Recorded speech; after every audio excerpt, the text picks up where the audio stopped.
Hello students, this is Neeraj Verma from study.tricksmaker Neeraj channel. So now we are going to study lesson 3 Sanjay the brave boy. अब हम लोग part 3 Sanjay the brave boy, Sanjay एक बहादुर लड़का पाठ का अध्ययन करने जा रहे हैं जो यूपी बेसिक के कक्षा 7 अंग्रेजी विषय में के अंतर्गत आता है। तो आइए चलो अब हम लोग इस पाठ का अध्ययन करते हैं, इसको पढ़ते हैं और इसको समझते हैं। तो बच्चे जो इसमें आने वाले डिफ़िकल्ट वर्ड्स हैं उनको अपनी नोटबुक पे नोट डाउन कर लेंगे और उसके बाद जब मैं उनकी मीनिंग बताऊंगा तो आप लोग उसको लिख लें और याद करते चलें। तो चलो देखते हैं कि क्या है इसमें। फर्स्ट पैराग्राफ को देखते हुए चलें तो देखेंगे कि Sanjay was a student of class 7। Sanjay was माने था, आ मीन्स एक, स्टूडेंट छात्र, ऑफ का क्लास कक्षा 7। संजय कक्षा 7 का एक छात्र था। ही lived with his parents in the village Shantipur. He means वह, lived देख रहे हैं कि यहाँ कोई हेल्पिंग वर्ब नहीं आई हुई है। इट मीन्स ये या तो प्रेजेंट सिंपल प्रेजेंट का होगा या सिंपल पास्ट का होगा। तो सिंपल प्रेजेंट में मेन वर्ब की फर्स्ट फॉर्म आती है जबकि सिंपल पास्ट में मेन वर्ब की सेकंड फॉर्म आती है। तो यहाँ क्या लिखा, लिव्ड, वह रहता था। ये सेकंड फॉर्म है तो पास्ट में आएगा। वह रहता था, विद माने के साथ, हिज माने उसके अपने, पेरेंट्स माता पिता, इन में द विलेज गांव में, शांतिपुर। वह अपने माता पिता के साथ शांतिपुर गांव में रहता था। He had lost one of his legs in an accident. He माने वह या उसने, हैड वह क्या, हैड चुका था, पास्ट परफेक्ट टेंस की हेल्पिंग वर्ब है तो चुका था। लॉस्ट, लॉस माने होता है खोना और परफेक्ट में मेन वर्ब का थर्ड फॉर्म आता है तो इसलिए क्या आया, लॉस्ट, खो चुका था। वन माने एक, ऑफ में से, वन ऑफ, ईच ऑफ, तो ऑफ का अर्थ में से होता है। अगर one of them, both of them या ईच ऑफ अस कुछ भी हो तो ऑफ जो आएगा, इस टाइप के जो वर्ड्स होते हैं उनमें ऑफ मीन्स होता है में से। हिज माने अपनी, लेग्स टांगों, अपने टांगों में से एक टांग, इन माने में, एन माने एक, एक्सीडेंट दुर्घटना। वह एक दुर्घटना में अपनी टांगों में से एक टांग खो चुका था। ही always felt that everyone looked at his leg and laughed at the way he walked. He means वह, ऑलवेज हमेशा, सदैव, फेल्ट फिर से हेल्पिंग वर्ब नहीं आई है। इट मीन्स पास्ट इंडेफिनिट में होगा जिसको हम सिंपल पास्ट भी कहते हैं। तो फेल्ट, फील का सेकेंड फॉर्म फेल्ट है तो फील मीन्स होता महसूस करना और फेल्ट माने महसूस किया या महसूस करता था। दैट मीन्स की, जब दैट बीच में आता है तो उसका मीनिंग होता की, और जब सेंटेंस के शुरुआत में आता है तो दैट मीन्स वह होता है, लेकिन दैट जब सेंटेंस के बीच में आएगा तो उसका मीन्स होगा की। एवरीवन हर एक, प्रत्येक, लुक्ड फिर से हेल्पिंग वर्ब नहीं आई और लुक मीन्स देखना होता, लुक्ड, यहाँ लुक्ड लगा हुआ है तो देखता था। एट माने पर, हिज लेग, हिज माने उसकी, लेग माने टांग, उसकी टांग को देखता था। एंड मीन्स और, लाफ्ड हंसता था। एट द वे, एट माने पर, द वे माने तरीका, ही वॉक्ड, ही माने वह, वॉक्ड माने चलता था। तो वह हमेशा महसूस करता था कि हर कोई उसकी टांग देखता है और उसके चलने के तरीके पर हंसता है। अब यहाँ हम बोल रहे है इसलिए हम बोल सकते हैं कि अभी आप लोग जब डायरेक्ट और इनडायरेक्ट स्पीच पढ़ेंगे तो जब उसमें यहाँ पर जो दैट से पहले जो वर्ब आती है अगर वो पास्ट में होती है तो इधर का सेंटेंस भले ही प्रेजेंट में हो, लेकिन जब हम उसको इनडायरेक्ट दैट लगा करके बनाते हैं तो उसको लिखा पास्ट में ही जाता है, और जिस पास्ट में होगा उसी की प्रेजेंट में उसकी मीनिंग होगी। तो वह हमेशा महसूस करता था कि हर कोई उसकी टांग को देखता है और उसके चलने के तरीके पर हंसता है। सो इसलिए he always tried to avoid people. So इसलिए ही माने वह, ऑलवेज हमेशा, ट्राई का फिर से हेल्पिंग वर्ब नहीं आई, मीन्स सिंपल पास्ट ही है यहाँ, क्योंकि सेकंड फॉर्म में ट्राई मीन्स प्रयास करना होता है और ट्राइड लगा है तो प्रयास करता था। टू अवॉइड बचने का, पीपल लोगों को नकार देने का या उनसे बचने का प्रयास करता था। आगे देखते हैं क्या है सेंटेंस में। तो नेक्स्ट लाइन्स कुछ और अभी स्टडी करेंगे तो देखेंगे कि one morning when Sanjay did not get up his mother woke him up. One morning, one एक, मॉर्निंग सुबह, वैन माने जब। फिर से हम वही बात कहेंगे जब कि वैन मीन्स, वैसे बच्चे सभी बच्चे वैन मीन्स पढ़े हैं कब, लेकिन जब कभी वैन शब्द ये वर्ड जब सेंटेंस के बीच में आता है और उसके बाद हेल्पिंग वर्ब नहीं आ रही है तो उसका मतलब होता है कब। वैन माने जब, वो उसका मतलब जब होता है, और जब शुरुआत में आता है और हेल्पिंग वर्ब भी उसके बाद आती है तब मतलब होता है कब।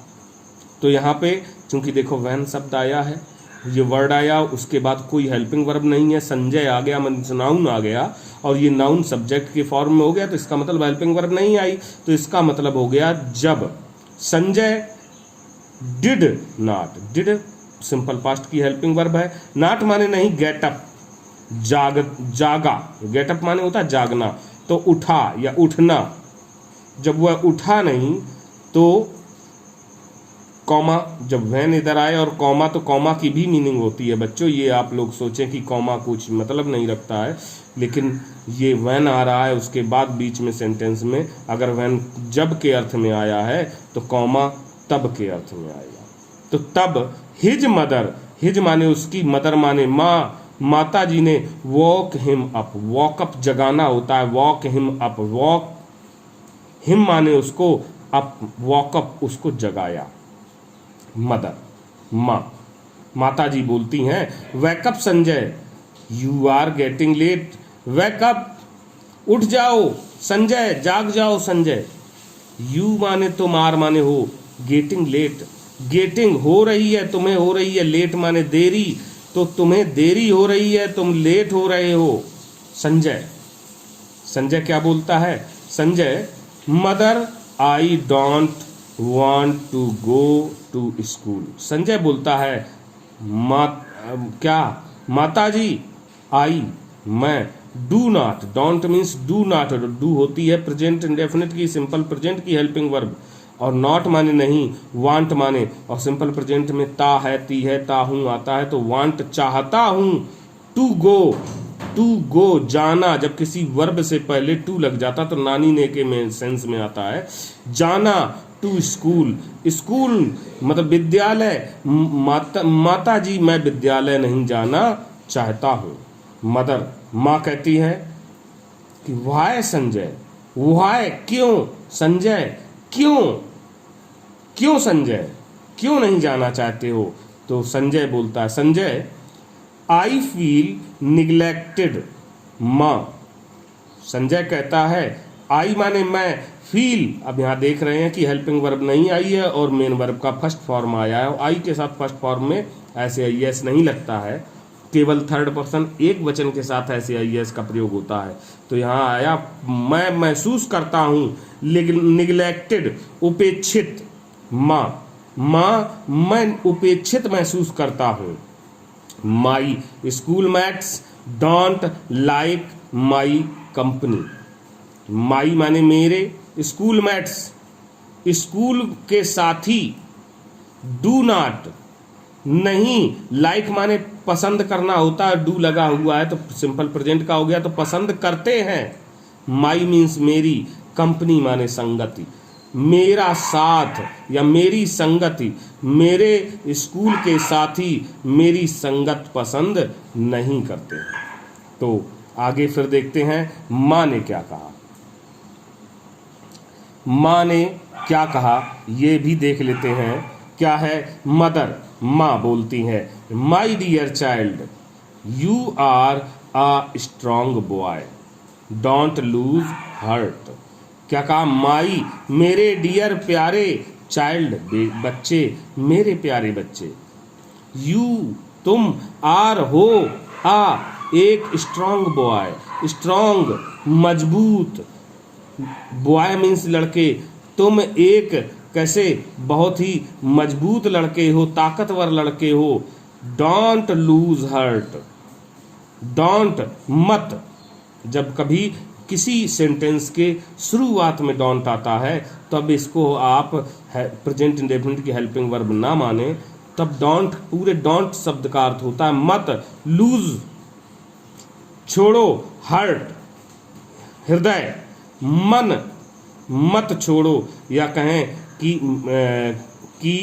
हिम्मत मत तोड़ो, हिम्मत मत छोड़ो, हिम्मत मत त्यागो, कुछ भी हम कह सकते हैं।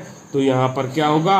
You have so many good qualities, you माने तुम, हैव रखते हो, जैसा कि अभी पिछले वीडियो लेक्चर में हम लोगों ने पढ़ा था हैज और हैव का प्रयोग, यूज पढ़ा था, तो वही है। हैव माने रखना या तुम्हारे पास है, सो इतनी, मैनी माने अधिक, इतनी अधिक, गुड माने अच्छी, क्वालिटीज तुम्हारे पास बहुत अधिक अच्छे क्वालिटीज माने गुण, तुम्हारे अंदर बहुत अच्छे गुण हैं, या तुम बहुत अच्छे, बहुत मतलब ये क्या, बहुत से अच्छे गुण रखते हो, क्या तुम बहुत से अच्छे गुण रखते हो। A day will come when everyone will praise you. A day, एक दिन, will come, will future indefinite की हेल्पिंग वर्ब है, तो गागी के बताएगा कम माने आना, तो आएगा, एक दिन आएगा, when जब, everyone हर कोई, will praise you, विल गागी के आ गया, प्रेज प्रशंसा करना होता तो प्रशंसा करेगा, यू माने तुम्हारी या तुम्हें प्रशंसा करे देगा या तुम्हारी प्रशंसा करेगा। एक दिन आएगा जब हर कोई तुम्हारी प्रशंसा करेगा। नेक्स्ट और कुछ एक लाइन को और हम लोग स्टडी कर लेते हैं। ये डायलॉग्स जो हैं यहाँ इधर हो जाएंगे, कुछ जो पहले के शुरुआत के डायलॉग्स हैं। तो क्या कहा है? संजय बोलता है हाफ हार्टली ब्रैकेट में लिखा है, मीन्स ये उसकी भावना को दर्शा रहे हैं कि क्या किस तरीके के भाव से बोलता है। ओके माँ, I will go. Half heartly, half means आधे, हार्टेडली मीन्स मन से, आधे मन से। क्या बोलता है? ओके माँ, ठीक है, ओके मदर, ठीक है माँ, आई विल गो, आई माने मैं, विल गागीगे, गो माने जाना, मैं जाऊंगा। तो बच्चों इसमें आपको जो सेंटेंस है आए उनको आपने अच्छे से समझा होगा, तो इनको घर पे फिर से पढ़ने का प्रयास करें और इसमें आए हुए जो डिफ़िकल्ट वर्ड्स हैं जिनको मैंने बताया उनकी वर्ड मीनिंग आप अपनी कॉपी पे ज़रूर नोट कर लें और याद करते चलें, तो आपको ये अंग्रेजी समझ भी आने लगेगी और आप बड़े अच्छे से अंग्रेजी पसंद भी करने लगेंगे। So now I will leave and we will meet in next video. हम अगले वीडियो में फिर से मिलेंगे, तब तक के लिए थैंक यू, बाय।